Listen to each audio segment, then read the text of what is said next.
What's up, guys? It's Mrjamvad, and today we are back on the Pokemon Showdown server. We're going to be using a team passed to us by Ruby Jane. It's the Sand team. I know this, now that I think about it, I haven't seen too many Tyranitars. Because I've seen plenty of Hippowdon upon my return, but I may have not even seen one Tyranitar. So I'm guessing Hippowdon is the wave now. I wonder why that is. I wonder what has emerged to where Hippowdon is now the main Don, and but that being said, it is April Fool's Day, so Showdown does that annoying thing they always do, but we'll deal, and we're just gonna hop right into it. So expect ridiculous animations as we drudge forward. Also the Academy GoFundMe, y'all. Let us make this happen. We're raising money so that we can put up an Academy website where the goal is, I think I wrote it down here, but the goal is to help everybody, help those who need it, who want it, to be able to get access to information quickly and simply for all formats of Pokemon, and it can help people. I know I keep emphasizing the new, but it's designed for everybody to quickly transition into a place where they have a structured format to where they can develop through this thing called Pokemon. Because as it currently is, you kind of have to fumble around. You may find a YouTuber, oh, what's that game? Where would I learn more? But if there was a structured thing where it's like, okay, in the book, for example, that's how I structured it.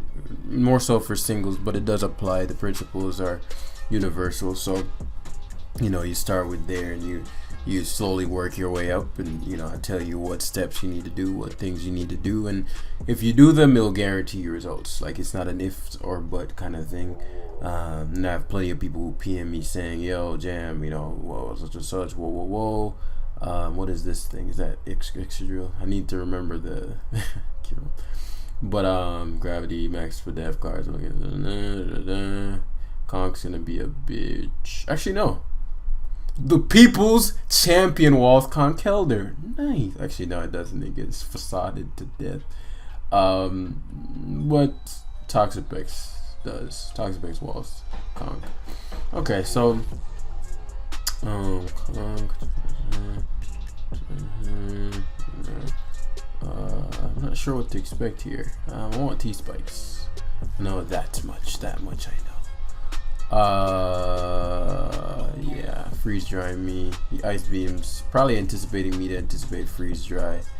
Based on that damage, your specs, or you anticipated me to anticipate earth power, but I was open to allowing him to hit me, as I'm gonna just go. There's the Excadrill. We're gonna Scald here. He may earthquake, but he can't knock us out. But I know he was gonna rapid spin. I really should have went to Hydreigon there, to be honest with you. Forgot this isn't Mold Breaker, but Kyurem is gonna rear his ugly head here. It's just a question of, okay, well, do I want to keep this Hippowdon at a certain range of health? I'm beyond +2 at this point, so the range of health. What am I? I'm Smooth Rock. Oh, you hate to see it. As we're gonna go back to Pex. Guarantees any one hit. Yeah, guarantees me taking any one hit. Then we can go to Clefable. Unfortunately, I am Moonlight.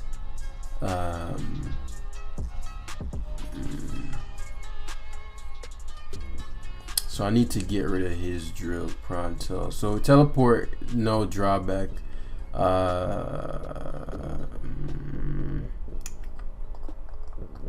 Where there is a slight drawback.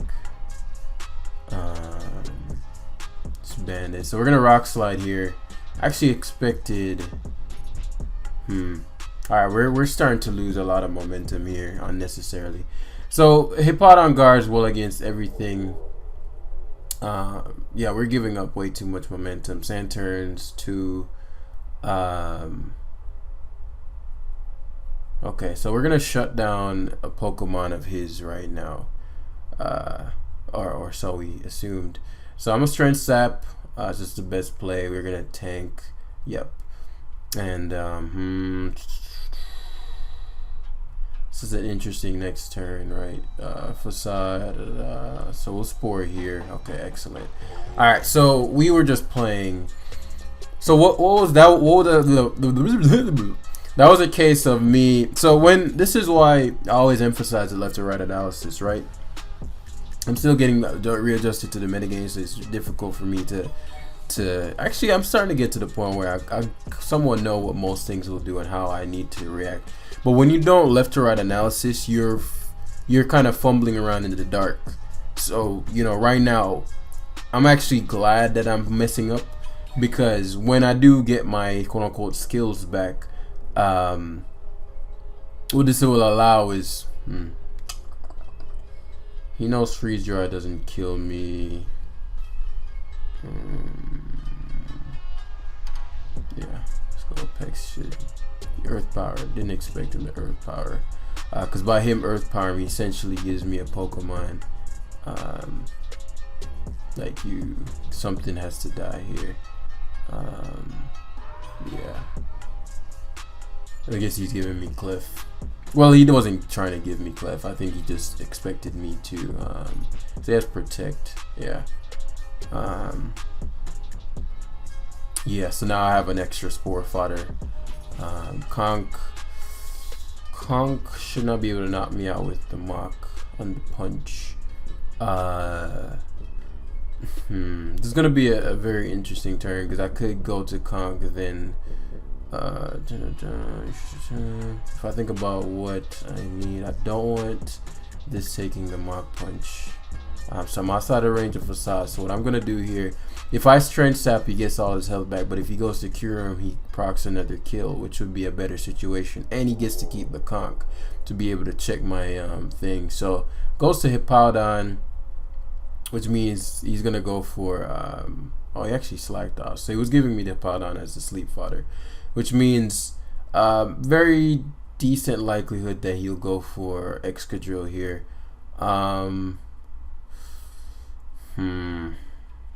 Because you wouldn't want me inviting a Hydreigon in, which, you know, essentially gives me another kill. So so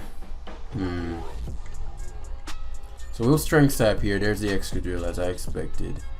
So now this gives me solid positioning, because I get to go to Hippowdon, and now you're in a situation where I get to yeah, Earthquake is the best play here.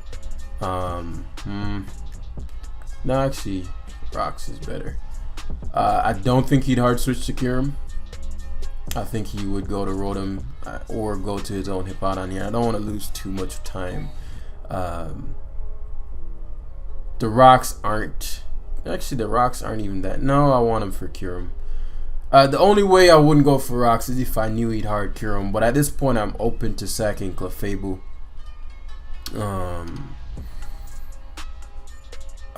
And then just going into my I wouldn't say I like that scenario, but I'm open to it.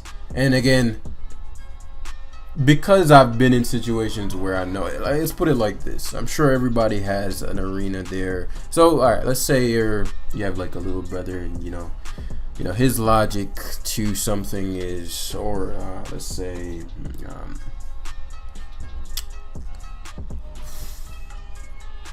you have a little brother and he's 6 and sees the candy.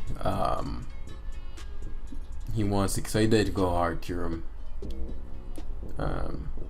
So the Earthquake there would have been nice to do, because then that would have, so Ice Beam, Flash Cannon should kill from 51. I mean, I don't really have much of a choice in the matter.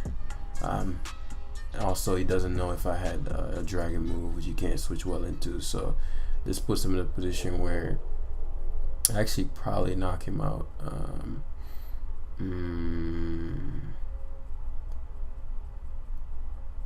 Shinotic in and of itself is pretty solid here. I'm just debating what my best play is. Hippowdon's asleep. Do I need Hydreigon to be at full? because if I go to Shiinotic and he facades twice, knocks me out, then we're looking at a situation of Hippodon versus Conk getting drain punched. So I guess the question of does he die to flamethrower from here? And while I'm quite confident he's gonna go for Mach Punch, Excadrill loses to Rotom because I'm banded and I don't beat Rotom in any other case. So I'm gonna have to play this out in the, so he goes for knockoff, which was like the worst of all the options. Like there's never a reason you go for knock there, like ever. Even if you facade here, like this is never a reason to go for knockoff. In fact, I should have switched to Hippodon there, because I didn't know that, like I didn't consider the fact that he wouldn't. So we'll go Hydreigon into Hippodon to force the Mach. He won't think about it. Yeah, he won't think it through. And then this opens up Excadrill. We've already shown that you die. I mean, you don't. Actually, killing this is the biggest priority, especially if he tries to Swords Dance or some wild shit like that. Even if he Swords Dances at tank. So Slack Off is my best player, but I don't want him. If the Rotom, for some reason, I don't see how I don't destroy him here. I'm not sure why Excadrill was his go-to play. I'm guessing he's going to go for like an Iron Head flinch or something like that. Yeah, he's going for the hacks. Doesn't get it, so that's gone.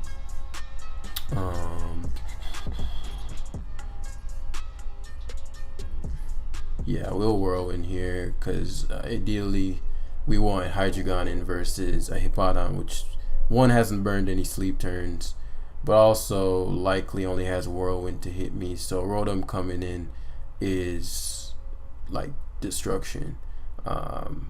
He's going for the hacks, doesn't get it, so that's game.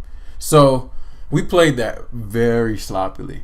But that's the importance of the left to right analysis. It organizes. Actually, I didn't even finish the thought. So if you have a little, and he's he in his mind he wants to buy candy, well, eat candy, like without any kind of regulation. In his world, there is very little beyond the present moment.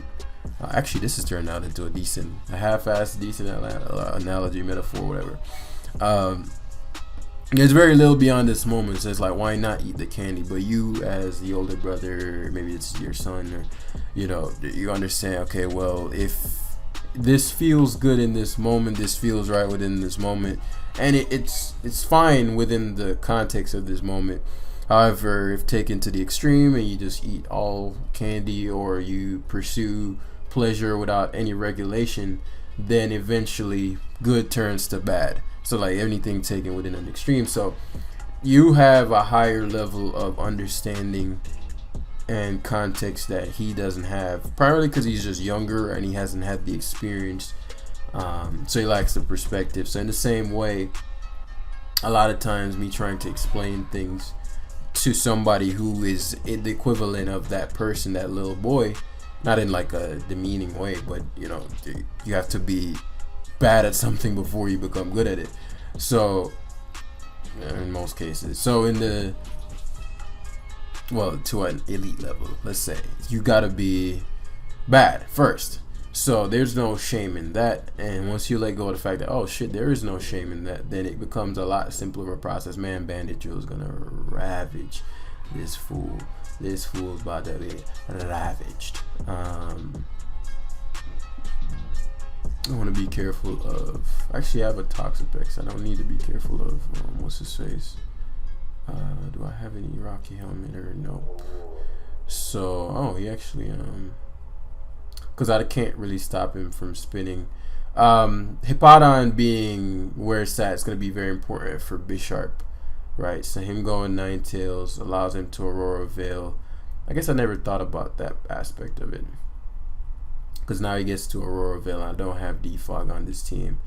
So I just allowed him to Aurora Veil by knocking out his drill with Hippodon when I could have, yeah. So that was kind of silly on my end.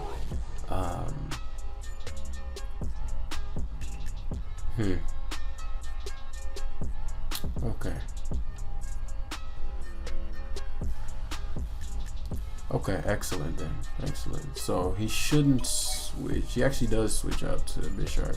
Surprises me. So now I'm in a situation where I got to stall a bit.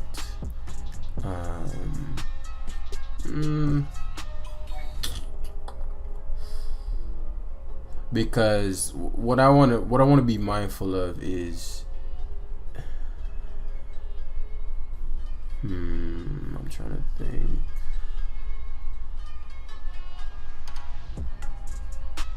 Yeah, it'll be fine. Actually, it could not be fine as well. You'll see what I mean in a sec. So he's taking hail damage. Unless he's life orb, the damage output's not going to be significant enough. So I could Moonblast him again here, but I risk giving him another boost. But if I allow Toxapex to get beat by this Bisharp in order to put a stop to it, then I'm fucked anyway. So what I'll do here is I'm going to actually hard switch to Hippowdon, allowing him to Swords Dance, and I can take the hit and Whirlwind him out to stall. Actually, maybe I can't take the. I think I might be able to take the hit. Maybe I shouldn't. I didn't think about the Whirlwind, getting rid of the Whirlwind. However, I could stall a bit more if I can't take it 70%. If you're life orb, then I stall you. Yeah, I'll just Whirlwind here. Yeah, I took it. Hippowdon's bulky. So that phase, if I get something good, Hawlucha is something good. I don't have rocks, but I do have Pex, something he doesn't want in. Particularly with T-Spikes and all these things being a thing. Unfortunately though, with the Hippowdon being gone, I can't just ravage his team with Excadrill. But Excadrill is already faster than everything except Hawlucha, and you know I need to be Earthquaking. Actually, I can Iron Head, but you know, yeah. So we're gonna T-Spike here as he goes for the SD. I'm not sure what they do these days.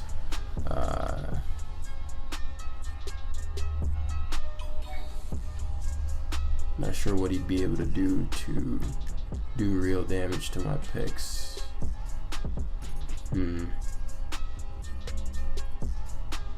So he has 3 turns of Veil left. Maybe like Fire Beam or like Sky Attack, yeah. Okay, because I remember using one of those. That's how I knew. So because I'm max Pex, I haven't used a Pex in so long, so I actually forget how the calcs go. But Pex is mad bulky, so I wouldn't put it past it to chew. Yeah, chew it well. As we're stalling out the Veil here, and Sandstorm Haze, he can't 2 kill me. Actually, he did. But now the Hawlucha is not. So he's gonna Acro again. But now the Hawlucha is somewhat neutered. Nah, I fucked up. I fucked up in this one. Because what my first mistake was just allowing him to Veil. I didn't assess how big of a problem Bisharp would be to kill under Veil. And I'm taking way too much from the Acro. Yeah, I'm taking a little more than I'd like. So I'm assuming he'd go for. I didn't think he'd Acro again there, but I had to sack that. So how I'm looking at this is a Magic Guard, right? So Moonblast. I'm not gonna enjoy this. I'm staring this down is a matter of because he's gonna go to Ninetales and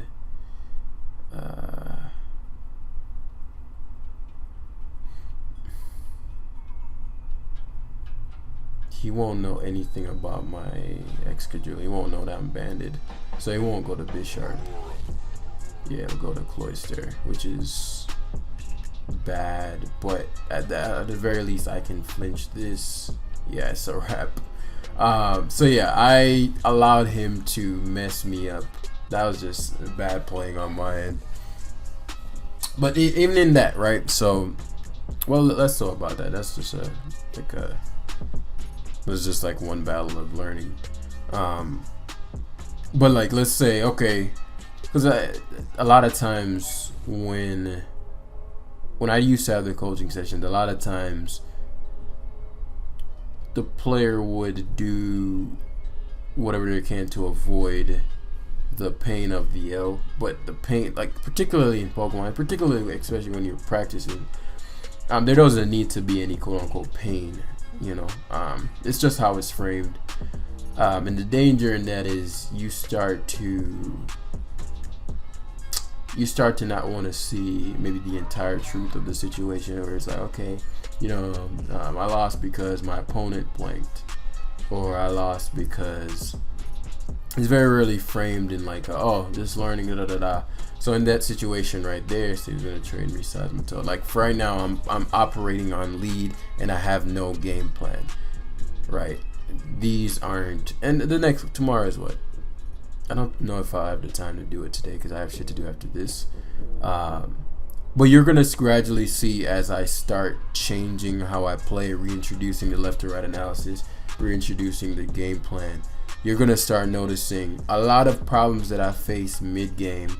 And if you were a coaching client of mine, you know exactly what I'm talking about, was due to you not prepping properly before the game even started. So let me see, maybe a Corviknight. So like, notice I'm trying to react to what I think my opponent is gonna do rather than have a game plan. Like this is low-key kind of fun for me because for so long I quote-unquote preached this to my what the fuck? What is this, yo? I preached this to my clients, and oh wow, give me that strength, cause you gonna roost. Give me that strength. I preached this for so long to my clients. Okay. Now I want T-Spike, so you can stay asleep. I don't have what's it called? Actually, I want badly poison. Yeah, you can go for rocks, bro. I don't care, bro. I don't care, bro. And now, oh wow, that is hilarious to me. The fact that he has, what's it called? So his lead seed, the Togekiss, that's hilarious. And what we're doing here is in case he went for flamethrower into. So now, let's use the gravity aspect. But yeah, with the left to right analysis and all of those things, they correct the mid. Like, you know, you're not supposed to react to your opponent. You're supposed to have a proactive game plan that you're moving towards. In fact, the next game I'm going to actively do that to the best of my ability. You're gonna see how different it is as I move throughout the game. And he's gonna try to go to things that likely won't be able to be badly poisoned. So what I'll do is go to Michael Fable here. He actually had Grass now. I didn't expect that. We're going to Gravity into Teleport, and we're going to start maiming people. Right. So we're going to Teleport here. He's showing Brave Bird. I haven't seen a Brave Bird Corviknight quite some time. Well, as if I've been back for quite some time. But Brave Birds, and the fact that that did nothing means Drillster is going to just murder them. So everybody dies. I'm gonna get, I only have 2 turns of gravity. I'm gonna get 3 kills. Well, Toad might wake up. He hasn't burned any sleep turns though. But I no longer need, yeah, I do need gravity. So he's gonna go to the Togekiss. But it's no longer seated, so he's Gucci. Well, actually, no, he thinks that he might pivot to Togekiss here.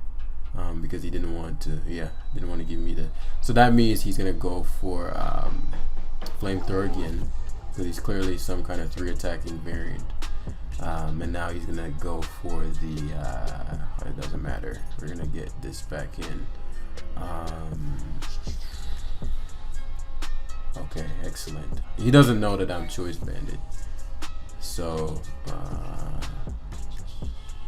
yeah, we just need to wrap up with the Drillster quaking thrice.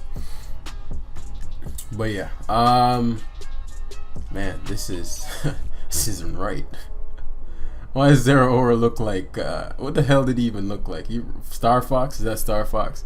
But I'm going to do left to right analysis to the best of my ability in this next game, because I do need to implement it into practice.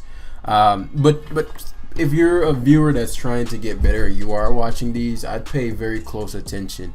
And if you do want a coaching session, I'm opening up coaching again since we're in quarantine and I have the time. Well, if I have a coaching client, then I can make my time accordingly. So yeah, but if you're interested in that, it's not free. Just PM me on Discord and then we can set something up. And when I get back, because within this week I'm gonna get back to top form and you'll see all my normal jam stuff. But yeah, for example, if we pay attention to this game, right? If we're gonna do a left to right analysis, okay, we're gonna say, okay, Excadrill is an offensive threat. Therefore, what do I pick up KOs on? I'll get a straight up Oko on Cinderace, on Dragapult, on Gengar, on Lucario, on Sylveon, assuming I'm using Iron Head, but we're gonna use, because it's choice, we're gonna assume we're Earthquaking, and even Corviknight. So assuming Sand is up and Gravity is up, we can achieve all of these things. So Excadrill, and we're gonna use the value system, has high value in this game, right?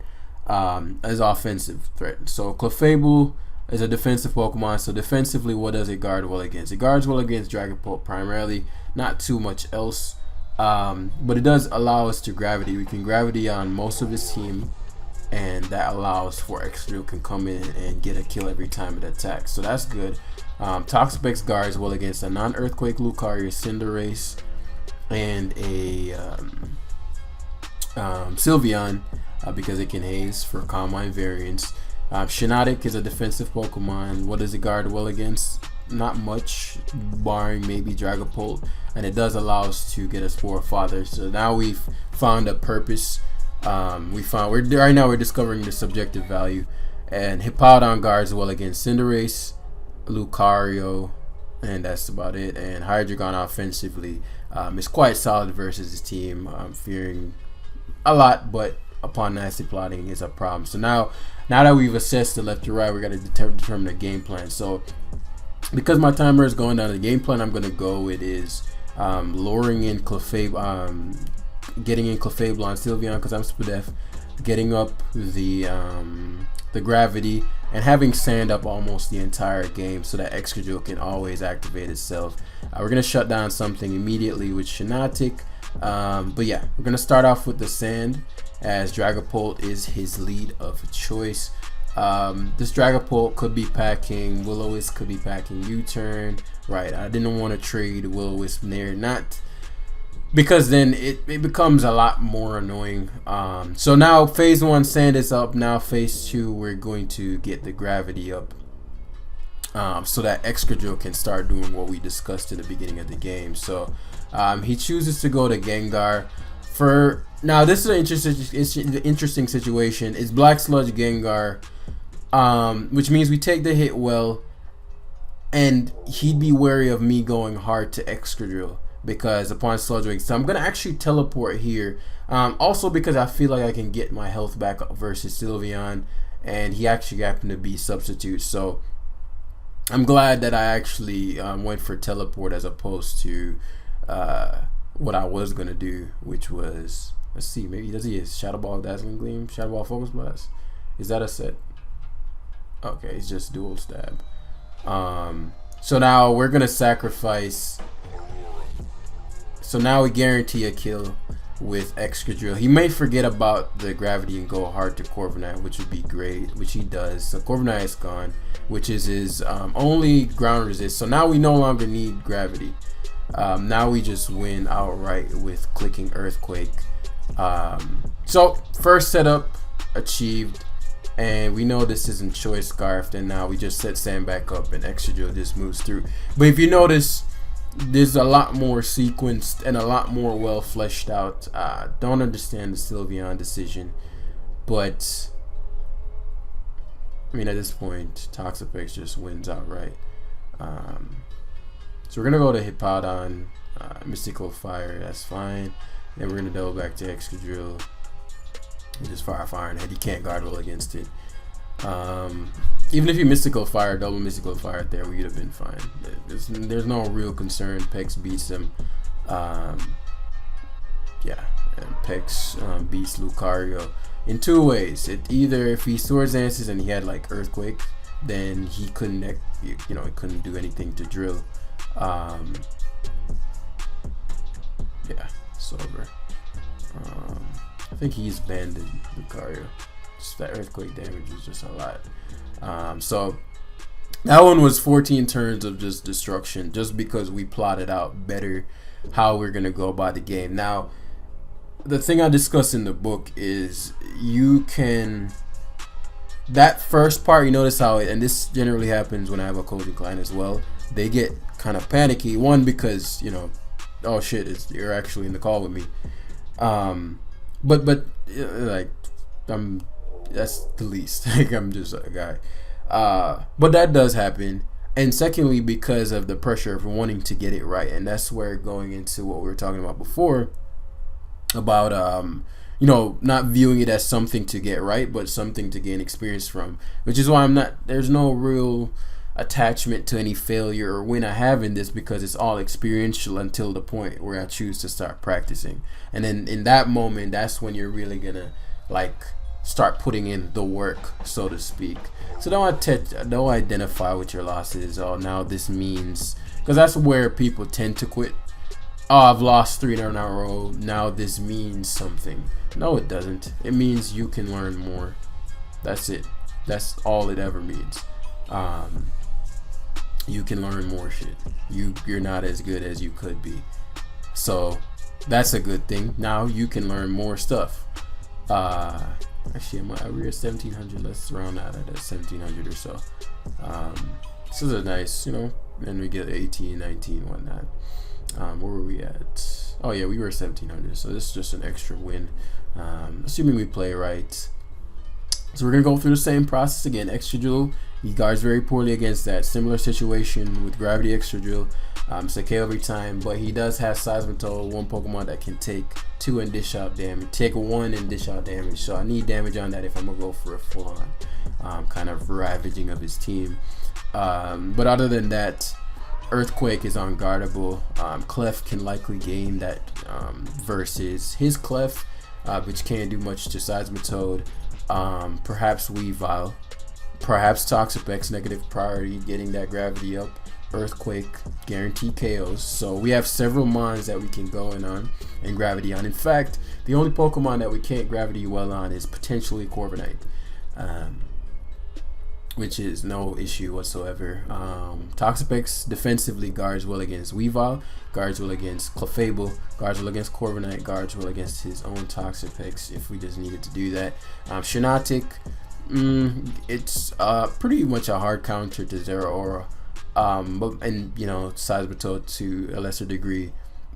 However, our main priority is to get something asleep pronto, because it shuts down a Pokemon guaranteed. No grass type. Hippowdon guards well against Zeraora as well, but Shiinotic does it better, for the mixed variant. Hippowdon's core purpose is going to be to have Rocks up, but more so to get up Sand, and Hydreigon upon Nasty Plotting ravages the opponent's team. So that would be like a backup thing. I'm going to focus more on the Excadrill side of it in the front end, and in doing so, how are we going to structure this out, right? So if what's the biggest threat to our team? What can he do that we guard poorly against? I'd say Weavile to the biggest.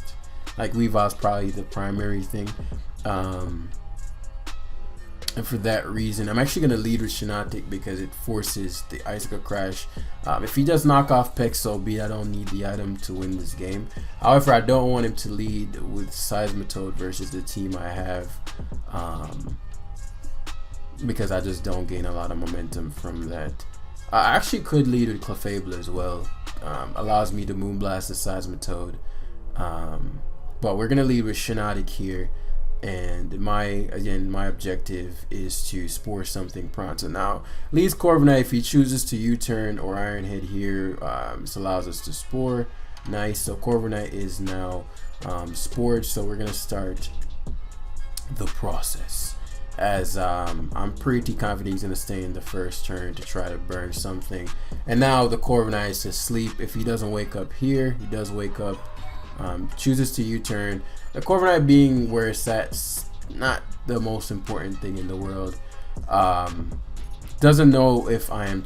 He didn't know if I was scarfed yet, so he was gonna go to his safest pick, which is Clefable.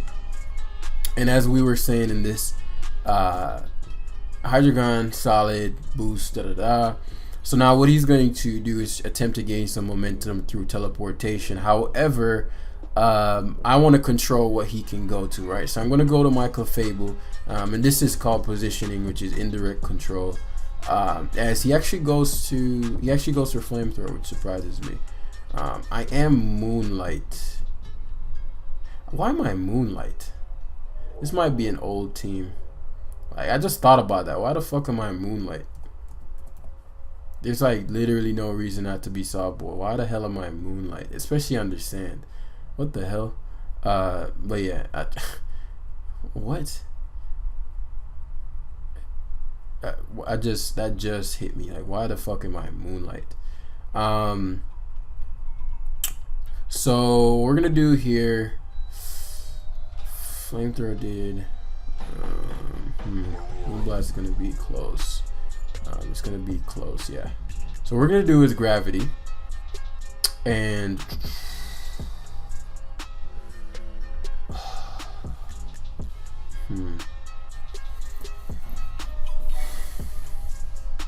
I am going to teleport. I didn't expect him to Flamethrower there. That was a very bad play in Flamethrower. That means he's going to lose 3 Pokemon. He's going to lose guaranteed 2 Pokemon here. Because if he goes to Seismitoad, anticipating, because if he probably gets one shot by Earthquake. He's no defense investment. It's clearly Life Orb. Yeah, he's going to go to Seismitoad, get 2 KO'd. Because he just realized, oh shit, this boy banded, and then he's gonna have to give me a mon after that. So he loses 2 Pokemon, which is excellent. Now the trade of giving Clef, as long as he gives me Corviknight, I don't care, because then he has no ground resist. So like Drill, us understand, is gonna barrage him. But if he's smarter than the average bear, he won't allow that. But something that me playing with Clef the way I did, it wasn't the best. However, I mean, if I expected him to Moonblast again, I'd be at around the same range. My logic on that is, well, if push comes to shove, I'm gonna have the. So it gives me Pex. Oh wow, Pex didn't die. Pex being gone, what does that mean for me? That means he loses to T-Spikes. He loses to just Toxapex as a whole. So now he did something very intelligent there. He didn't allow me to, like, the only thing that I could get my health back versus was she's gonna just knock off here. Yeah. The only thing I could get in my health back versus to Gravity again is said that Clefable. I mean the Toxapex. So him giving that up means now Guard 55 leftovers. Yeah, Toxapex can knock me on that. So now I gotta deal with should I have allowed him to give mine? Yeah. Now we're gonna play this. This win-con situation is gonna switch up because, well, the assumption is that this is banded, which there's no real reason to assume that. So I'm gonna set up. So this is where I'm like, well, I should have just went straight Pex and kept Clef for dead fodder, because he's gonna go for knockoff again. But I'm setting up for the longer game. I'm foreseeing Hydreigon being in, and he could go hard Seismitoad here. He could choose to go Corviknight. I don't think these are the best sequences. Messed up with Clefable, got impatient.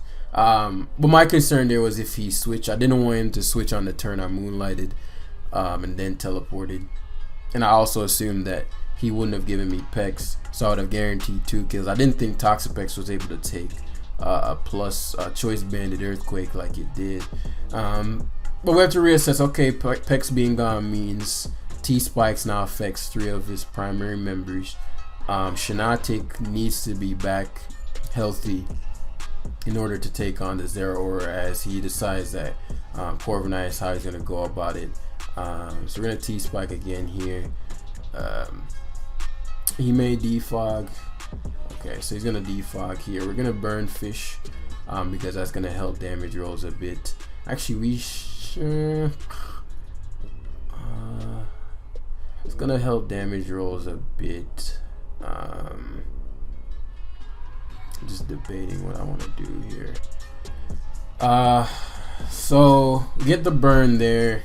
Hydreigon is gonna be the pull out, but I need T-Spikes up, because what I'm looking at, if you pay attention to things that Hydreigon doesn't like upon +2. Let's say I get in on he actually goes Clef. Even if you pack T-Bolt, I'm okay with that. I'm surprised he went Clef. He's expecting me to go to Hippowdon, predicting Thunderbolt because he's Life Orb, which means he definitely has it. So I'm gonna play this a little differently. He definitely has it, and so now he's gonna choose to go to the Corviknight, right? And now this is where things get real interesting, because now I put him in a position where he has a decision to make. He's either going to allow me to hit the Corviknight. Now, if I nasty plotted there, he was fucked. But I thought he would stay in predicting, because I have leftovers, so you'd assume sub nasty plot is one of the potential options of things that I can go for. Hydreigon is too important. So this is gonna get. I needed to predict properly right there. What I didn't want is a situation where I plotted and he went to either Weavile or Zero Aura on the proper turn without T-Spikes being up. Flamethrower did 33%, so Flash Cannon would do a little under twice that. So Flash Cannon won't knock him out, but I need him to stay low. He Flamethrowed. I am surprised by that. It doesn't really impact anything. But I am very, very, very surprised by that decision. I'm debating whether or not I should double switch here.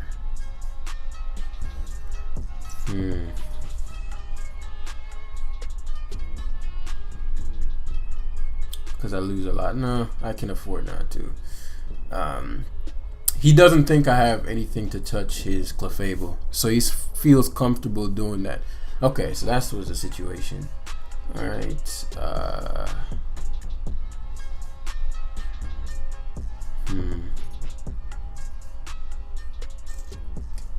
Good Iron Head goes to Corviknight. He makes the Corvi play. 27%, which means gonna attempt to defog. So be it. It remains low enough to where my Excadrill can 2-hit KO it with Rocks up, which means that now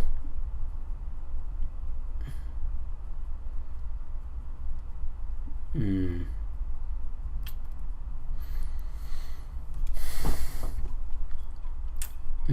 gonna Flamethrower again. Zeroost. Gonna Flamethrower again. I need to keep this within a certain range for my Excadrill's Iron Head. Yeah, I knew he'd U-turn. I thought he U-turned the other turn. So now this is an interesting play because he could double the Corviknight. Doesn't do it though. Does not do it. And now I'm in a situation where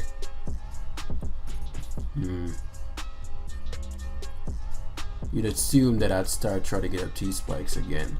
So what I'm trying to do is put him in a situation where he feels comfortable with the Corviknight. He'll stay in, and Rock Slide will knock him out. Excellent. So now Sand plus Earthquake mauls him. Just absolutely mauls him. And Pex can infinitely come in. I'm no longer concerned about it. We're gonna just recover here as Seismitoad likely will rear his ugly head soon. But if he goes to Seismitoad, I'm just gonna turn up the pressure. Right now I'm gonna defensively win the game. So rather than initially like between Zero Aura, Shiinotic, and Toxapex, I defensively just destroy my opponent. So we're gonna T-spike here. He's expecting my, okay. I think I just need, I don't need one layer, but I want one layer. And then Hippowdon into, because I have to sack something to, actually no, I can just play it out like this. So a Moonblast there, that's fine by me. We're gonna give up,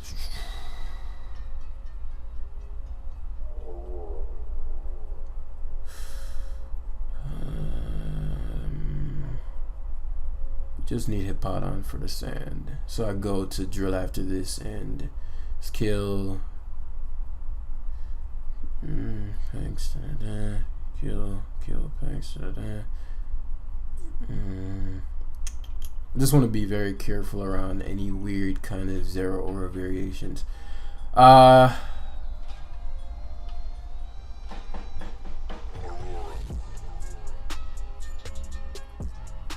Yeah, let's give up Shinotic.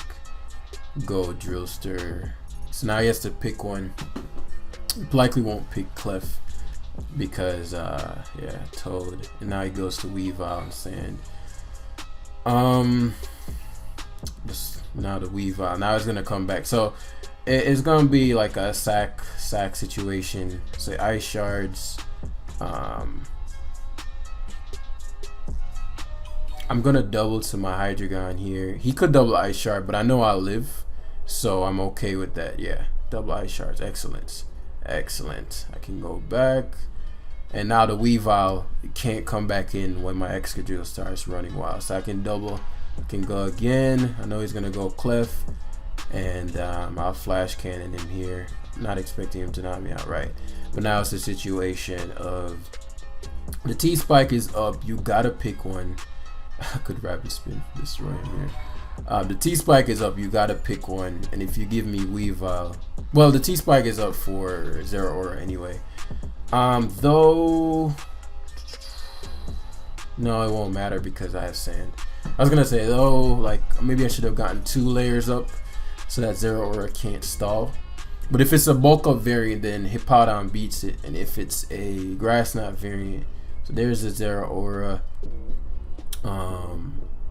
Yeah, and it's checkmate at this point because Weavile can't double around. It's gonna have to take Poison and Sand. If he goes for close combat, I just slack.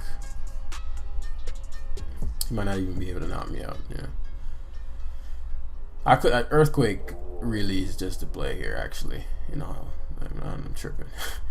Earthquake's just a play here. It doesn't really matter what I do. If Zero Aura kills me, I go to drill.